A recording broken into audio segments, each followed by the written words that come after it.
Bismillahirrahmanirrahim. Assalamu alaikum. I am Abdullah Noor. I hope all of you fine. Today our topic is law of gravitation.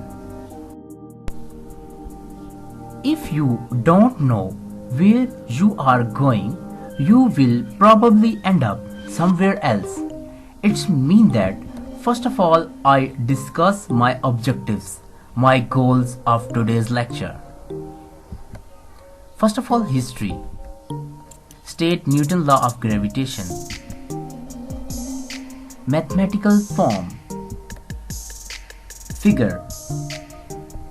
A derivation of Newton's law of gravitation. I will also explain the practical example in which we apply Newton's law of gravitation. And the last one is relation between Newton's third law of motion and law of gravitation. The first man who came up with the idea of gravity was Isaac Newton. It was an evening of 1665 when he was trying to solve the mystery why planets revolve around the sun. Suddenly, an apple fell from the tree under which he was sitting. The idea of gravity flashed in his mind. He discovered not only the cause of falling apple, but also the cause that makes the planets to revolve around the sun and the moon around the earth. First of all, move toward the definition of law of gravitation. Everybody in the universe attracts every other body with a force which is directly proportional to the product of their masses and inversely proportional to the square of distance between their centers. And the mathematical form for law of gravitation is F equals to capital G m1 m2 divided by d square. I will explain in next steps.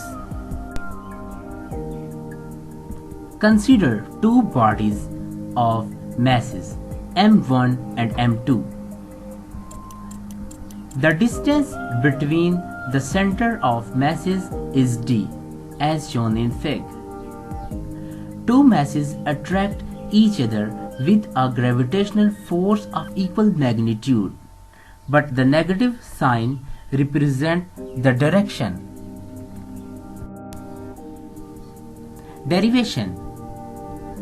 According to Newton's law of universal gravitation, the force which is directly proportional to the product of their masses, it became equation 1. Then, force is inversely proportional to the square of distance between their centers. It became equation 2. Comparing equation 1 and 2, we get the result. F is proportional to m1 m2 divided by d square. Finally, remove the proportionality sign, we get F equals to capital G m1 m2 upon d square.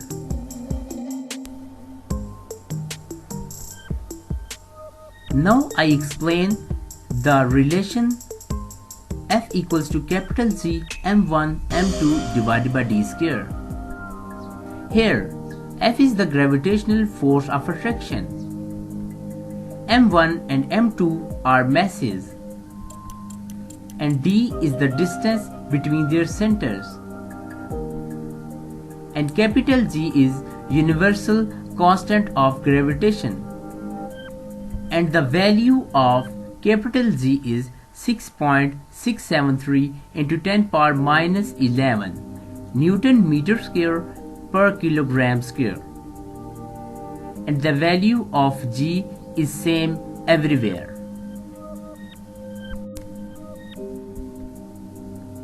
Now move toward practical example. Two lead spheres, each of mass 1000 kilograms are kept with their centers 1 meter apart. Find the gravitational force with which they attract each other.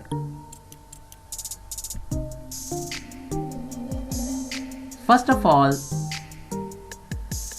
we make given data.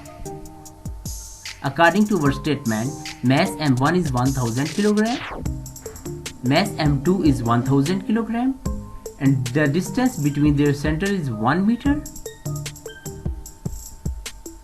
To find, we want to find the force of gravitation. In this case, we use the relation of Newton's law of gravitation. Now move towards solution. According to Newton's law of gravitation, F equals to capital G m1 m2 divided by d square. Put the given values and simplify the equations. We get the results. 6.673 into 10 power minus 5 Newton is the gravitational force which we required. Now move toward our last topic, law of gravitation and Newton's third law of motion. In this, we relate Newton's third law with law of gravitation. Here we have two masses. ME represents the mass of Earth and M represents the mass of an object. And R is the separation between their centers. And F represents the force.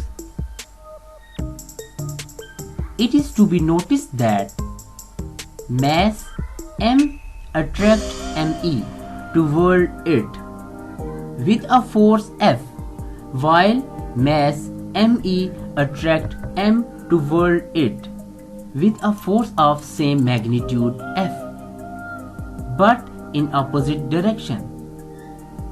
If the force acting on M is considered as action, then the force acting on ME will be the reaction. The action and reaction due to force of gravitation are equal in magnitude but opposite in direction. As we know that Newton's third law of motion, which states to every action there is always an equal but opposite reaction. Thank you so much for your patience. Allah Hafiz.